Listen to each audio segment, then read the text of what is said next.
Welcome to the latest episode of the Real World Nutrition Podcast. This is episode 148, continuing on the summer series of nutrition myths. This is myth number 9. All calories are created equal. Hi everyone, welcome back to another episode of the Real World Nutrition Podcast. I am Shelley, the founder and host of Real World Nutrition and a registered dietitian nutritionist. And today I am addressing yet another common nutrition myth where all summer I've been addressing some of the most pervasive myths about nutrition and overall health and providing the evidence to support that some of these myths, or most all of these myths rather, are not true. So as I said in the intro, today I'm addressing the myth, all calories are created equal. All right, so let me go into an explanation of this myth. What is this myth all about? This idea that all calories are created equal suggests that it doesn't matter where your calories come from. So whether you're eating 250 calories from a package of M&Ms or a bag of chips, compared to 250 calories of vegetables or fruit, the idea that it's all the same. And this myth is related or rooted in the idea that it's calories in, calories out, which is simplifying weight management to just calorie counting without considering the quality of those calories. So let me clarify something here. By a pure energy standard, energy in this context is measured with the term calories. Purely as an energy, the calories are indeed the same. But when we take into consideration the quality of those calories, how they affect our overall health, how they affect whether or not we're going to be hungry again soon, is huge. So the truth is, no, not all calories are created equal. The source of your calories makes a significant difference in how it affects your body, affects how you feel, affects your overall health. So that 250 calories of a sugary snack impacts your body very differently than 250 calories of a nutrient-dense vegetable or nutrient-dense fruit or nutrient-dense anything. So let's address some of the supporting evidence here. Let me break it down into a few different points. Number 1 is this nutrient density. Nutrient density.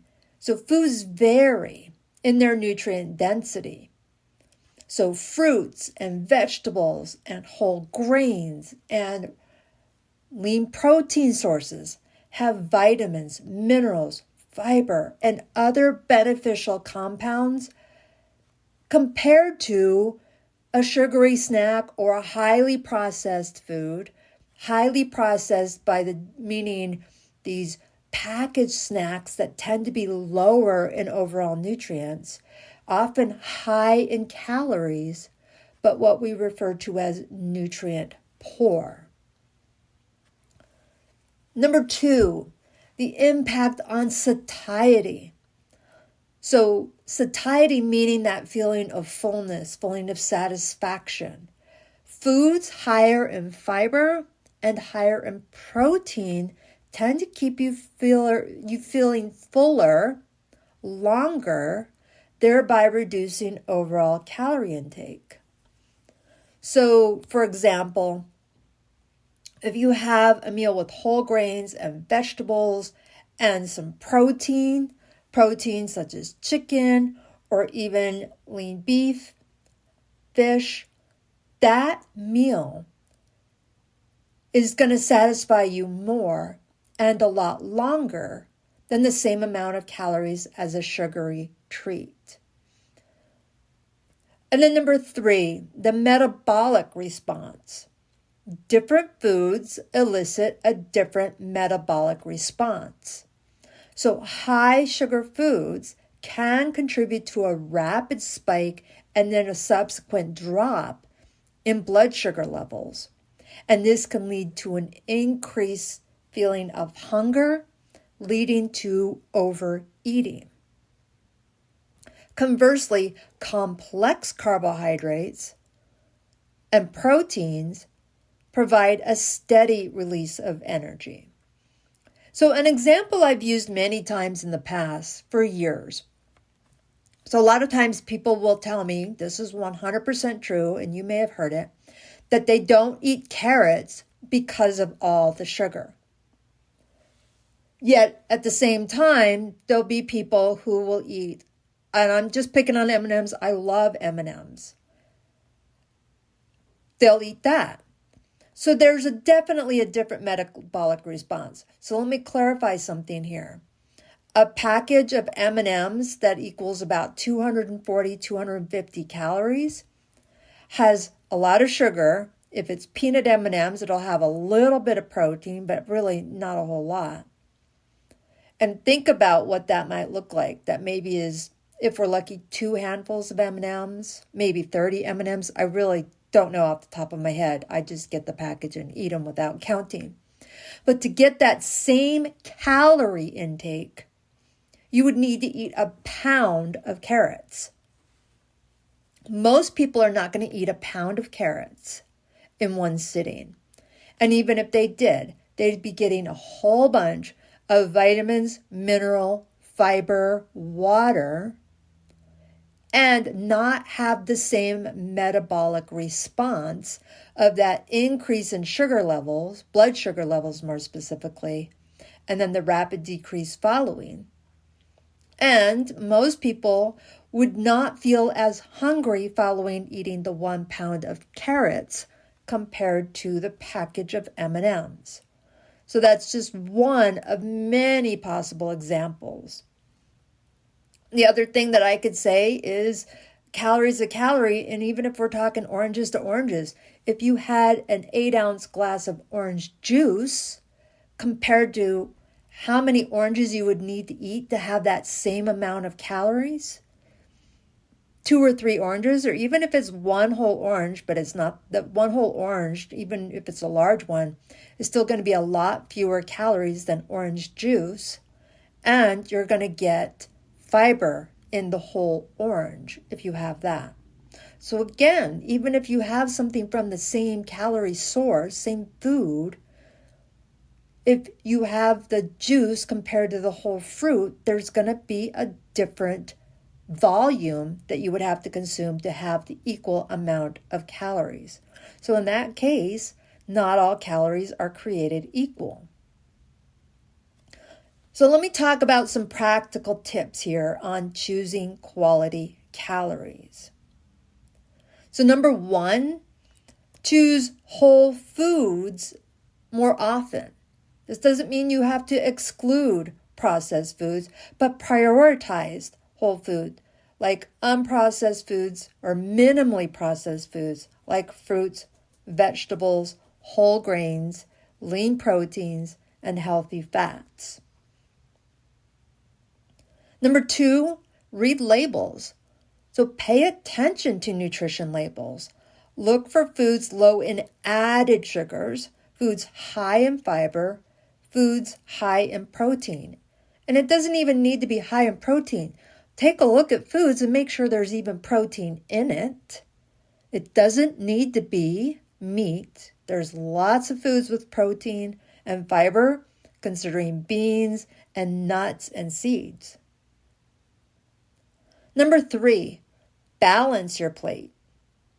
So aim to fill half your plate or half your meal with vegetables. Have a quarter of your meal be lean protein. And don't worry, you're going to get protein from other foods, including those vegetables, and the other quarter of your plate of whole grains. Whole grains have protein in them. So have that balance of your plate, and you would still be able to have room for some of those highly processed snack foods if you're still hungry for them. Number 4, snack smart. Snack wisely.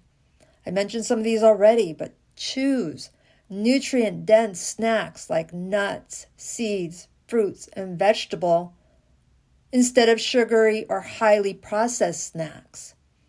So there's nothing wrong with having snacks. A lot of times, though, I find that people go for something quick, easy, high in sugar or high in salt, like chips, other snacks like that. But having something like a trail mix, having fruit with some peanut butter, having some vegetables and hummus will provide that nutrient density that most of us would really need, really prefer. So let me give you some ideas for some recipes here. And I'm not going to get all complicated because this is, of course, a podcast. So some recipes that focus on nutrient-dense ingredients. So you can make a quinoa salad with avocado and black beans. This would be loaded with fiber, protein, and healthy fats. And this is something where at the beginning of the week, you can make a batch of quinoa, get some black beans, getting canned black beans, rinse and drain them, and divide that quinoa and black beans up into several containers. And then the night before or the day of, slice up some avocado and have that with it. And heck, even add some feta cheese with it. Here's another one, Greek yogurt with berries and nuts. So you can choose plain Greek yogurt if you want. I prefer to go with vanilla yogurt. Yes, there's going to be some added sugar in there, but I certainly will eat the yogurt more if I've got a little bit of that added sugar. And then add some berries, add some nuts. I add a couple tablespoons of granola for some whole grains added to it. And that really is, for me, I like it as a great breakfast. It could also be a snack and rich in protein with the nuts, with the yogurt. The Greek yogurt is higher in protein than the traditional style yogurt. And of course, with the berries and the nuts, it's going to be high in antioxidants. It's also going to provide some calcium and vitamin D in that yogurt. And then I already mentioned this, some vegetables with hummus. You can also get some roast your veggies, especially as it gets cooler. Roast some veggies, have some hummus. And hummus is just, if you haven't made it before or bought it before, it's just garbanzo beans or chickpeas, same thing, that is blended with some tahini, some oil, maybe some seasonings to get it more flavorful. But again, such a nutrient-rich snack, such a nutrient-rich idea that is going to be a little bit different and certainly healthier than a package of chips or something like a veggie straws. All right, so let me wrap this up and bring this home. Calories are a measure of energy. So 200 calories, regardless of the source, will provide the same amount of energy or fuel. However, if we focus on the nutrient density of those calories, what else is in there, especially fiber and protein, it will help us feel fuller longer, can help us eat less overall, and provide you with more lasting energy as well as the essential nutrients that most of us need. Actually, all of us as humans, all of us need. So, tell me what you think about this episode. Is this something that's new or different that you haven't heard before, or had you heard this before?